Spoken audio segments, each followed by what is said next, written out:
الحمد للہ رب العالمین والصلاة والسلام علی اشرف الانبیاء والمرسلین نبینا محمد وعلی آلہ وصحبہ اجمعین اما بعد فاعوذ باللہ من الشیطان الرجیم فویل للمصلین الذین هم عن صلاتهم ساہون۔ برادران اسلام اور عزیز بھائیوں، آج کے درس میں صلاۃ الضحیٰ یعنی چاشت کی نماز پڑھنے کے ثواب کے تعلق سے رسول اللہ صلی اللہ علیہ وسلم کی احادیث کی روشنی میں بیان کرنے کی کوشش کروں گا۔ چاشت کی نماز سنت ہے اور اللہ کے نبی صلی اللہ علیہ وسلم چاشت کی نماز پڑھا کرتے تھے، جیسا کہ ام المومنین عائشہ رضی اللہ تعالیٰ عنہ بیان کرتی ہیں، کان رسول اللہ صلی اللہ علیہ وسلم یصلی الضحیٰ، اللہ کے رسول صلی اللہ علیہ وسلم صلاۃ الضحیٰ یعنی چاشت کی نماز پڑھتے تھے، اربعن 4 رکعت، ویزید ما شاء اللہ، اور جتنی اللہ چاہتا مزید پڑھتے تھے۔ اس کو امام مسلم نے روایت کیا ہے۔ تو اس حدیث میں اللہ کے نبی صلی اللہ علیہ وسلم کے تعلق سے ام المومنین عائشہ رضی اللہ تعالیٰ عنہ نے بیان کیا کہ اللہ کے نبی صلی اللہ علیہ وسلم 4 رکعت کم سے کم نماز پڑھتے تھے صلاۃ الضحیٰ کی، اور نشاط کے مطابق جتنا چاہتے اس میں اضافہ کرتے تھے۔ اللہ کے نبی صلی اللہ علیہ وسلم نے فتح مکہ کے موقع پر 8 رکعت صلاۃ الضحیٰ پڑھی تھی، اور اللہ کے نبی صلی اللہ علیہ وسلم جب مدینہ تشریف لائے تو مدینہ سے قباء کی زیارت کے لیے جب جاتے تو مسجد قباء میں صلاۃ الضحیٰ 2 رکعت پڑھتے تھے۔ تو یہ اللہ کے نبی صلی اللہ علیہ وسلم سے ثابت ہے۔ بریدہ رضی اللہ تعالیٰ عنہ سے مروی ہے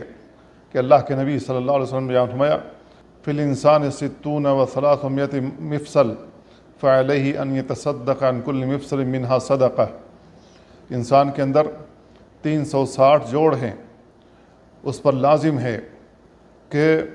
وہ ان کا صدقہ دے۔ قالوا ومن یطیق ذلک یا رسول اللہ، تو صحابہ کرام نے کہا اے اللہ کے نبی اس کی کون طاقت رکھ سکتا ہے؟ تو آپ نے بیان فرمایا، النخاعۃ فی المسجد تدفنها والشیء تنحیہ عن الطریق، مسجد کے اندر کسی کا ریٹ ہو یا بلغم پڑا ہوا ہو، اس کو دفن کر دینا، اس کو وہاں سے ہٹا دینا، صفائی کر دینا، اور راستے میں کوئی چیز پڑی ہوئی ہو جس سے لوگوں کو تکلیف پہنچتی ہو، اس کو وہاں سے ہٹا دینا۔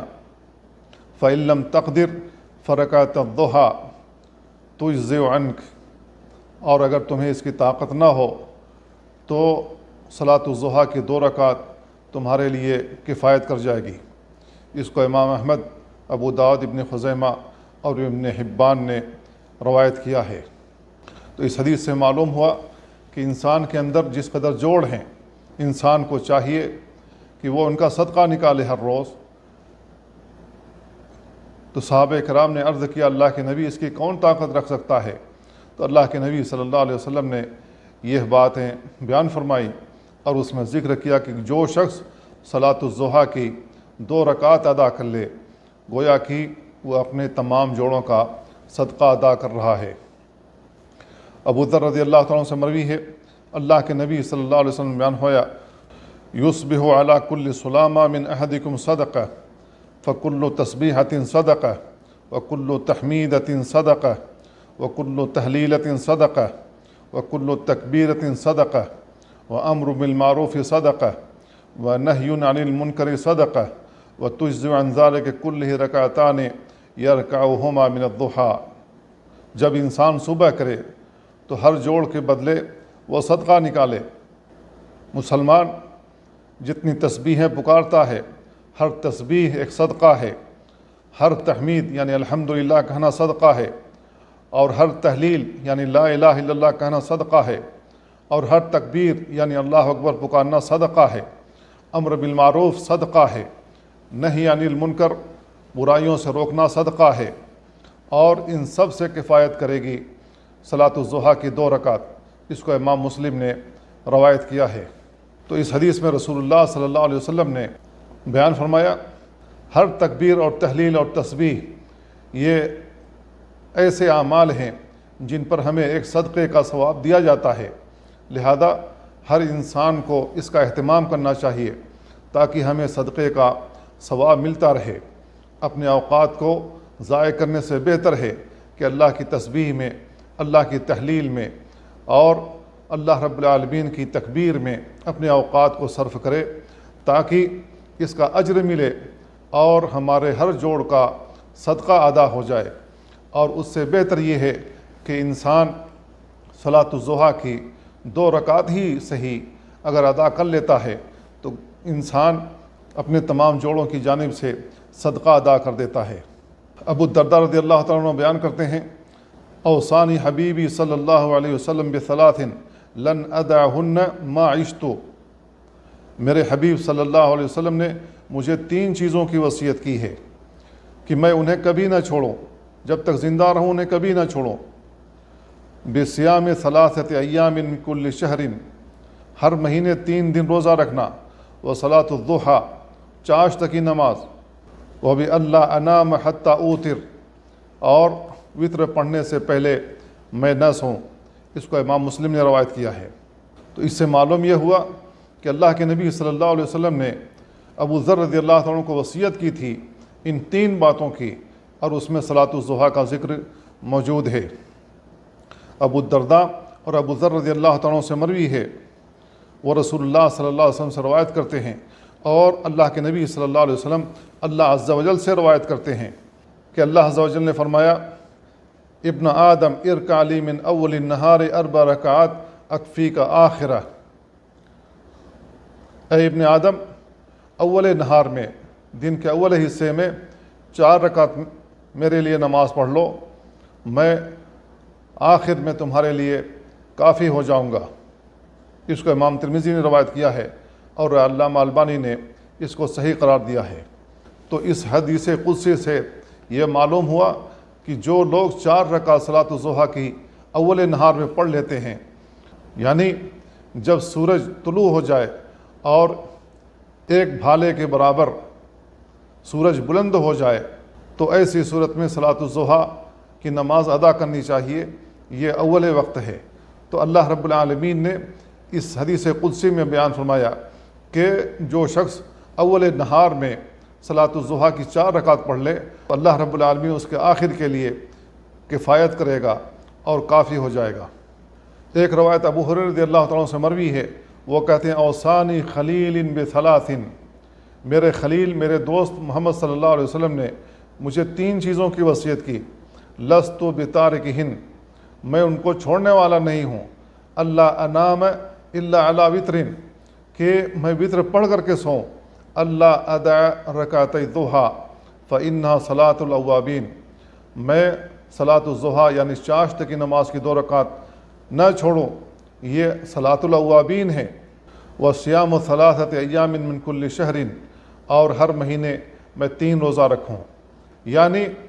چاند کی 13، 14 اور 15 تاریخ جن کو ایام بیض کہتے ہیں، ان کے روزوں کا اہتمام کرنا چاہیے۔ اللہ کے نبی صلی اللہ علیہ وسلم ان کا اہتمام کیا کرتے تھے۔ اس کو بخاری اور مسلم نے روایت کیا ہے۔ اور ایک روایت ابو امامہ رضی اللہ عنہ سے مروی ہے کہ رسول اللہ صلی اللہ علیہ وسلم نے بیان فرمایا، من خرج من بیتہ متطہرا الی صلاۃ مکتوبہ، جو شخص اپنے گھر سے وضو کرنے کے بعد فرض نماز کے لیے نکلے، فاجرہ کاجر الحاج المحرم، تو اس کا اجر حج کرنے والے کی طرح ہے۔ ومن خرج الی تسبیح الضحیٰ لا ینصبہ الا ایاہ فاجرہ کاجر المعتمر، اور جو شخص صلاۃ الضحیٰ پڑھنے کے لیے نکلے تو اس کا اجر عمرہ کرنے والے کا اجر ہے۔ وصلاۃ علی اثر صلاۃ لا لغو بینہما کتاب فی علیین، اور ایک نماز کے بعد دوسری نماز جس کے درمیان کوئی لغو کام نہ کیا ہو تو علیین میں لکھا جاتا ہے۔ اس کو ابو داؤد اور امام احمد نے روایت کیا ہے اور اس کی سند حسن ہے، علامہ البانی نے اس کو حسن قرار دیا ہے۔ اور ایک روایت ابو ہریرہ رضی اللہ تعالیٰ عنہ سے مروی ہے کہ اللہ کے نبی صلی اللہ علیہ وسلم بیان فرمایا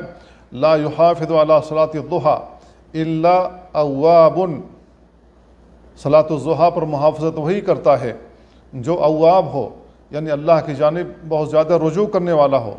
قال وہی صلاۃ الاوابین، آپ نے بیان فرمایا کہ یہ صلاۃ الاوابین ہے، یعنی اللہ کی طرف رجوع کرنے والوں کی نماز ہے۔ اس کو طبرانی، ابن خزیمہ اور امام حاکم نے روایت کیا ہے، اور علامہ البانی نے اس کو حسن قرار دیا ہے۔ اور نعیم بن حمار رضی اللہ تعالیٰ عنہ سے مروی ہے کہ اللہ کے نبی صلی اللہ علیہ وسلم بیان فرمایا قال اللہ عز وجل، اللہ رب العالمین بیان فرما رہا ہے یا ابن آدم لا تعجز من 4 رکعات، اے ابن آدم 4 رکعت پڑھنے سے تمہیں کوئی چیز عاجز نہ کر دے، فی اول نہارک، دن کے شروع میں، اکفک آخرہ، میں تمہارے آخر کے لیے کفایت کر جاؤں گا۔ اس کو ابو داؤد نے روایت کیا ہے، اور امام ترمذی نے ابو الدرداء رضی اللہ عنہ سے روایت کیا، اور انہوں نے کہا کہ یہ حدیث حسن ہے۔ اور ابی مرہ طائفی رضی اللہ عنہ سے مروی ہے، انہوں نے کہا کہ میں نے رسول اللہ صلی اللہ علیہ وسلم سے فرماتے ہوئے سنا کہ اللہ رب العالمین کہہ رہا ہے ابن آدم صلی لی 4 رکعات فی اول النہار اکفک آخرہ، اے ابن آدم میرے لیے 4 رکعت نماز پڑھو دن کے شروع میں تمہارے آخر کے لیے کفایت کر جاؤں گا۔ اس کو امام احمد نے روایت کیا ہے، اور اس کے رجال صحیح کے رجال ہیں۔ تو ان تمام روایتوں سے صلاۃ الضحیٰ کی فضیلت ثابت ہوتی ہے، لہذا ہمیں صلاۃ الضحیٰ کا اہتمام کرنا چاہیے۔ اس کے ذریعے سے ہمارے تمام جوڑوں کی جانب سے صدقہ ادا ہو جاتا ہے، اور اللہ رب العالمین ہمارے لیے کفایت کر جاتا ہے دن کے شروع میں، اور آخر میں بھی اللہ رب العالمین ہمارے لیے کافی بن جائے گا۔ لہذا ہمیں اس کی اہمیت کے پیش نظر اس کا اہتمام کرنا چاہیے۔ اللہ تعالیٰ سے دعا اللہ ہمیں ان باتوں کو سمجھنے اور ان پر عمل کرنے کی توفیق عطا فرمائے۔ وصلی اللہ وسلم علی نبینا محمد وعلی آلہ وصحبہ اجمعین۔ السلام علیکم ورحمۃ اللہ وبرکاتہ۔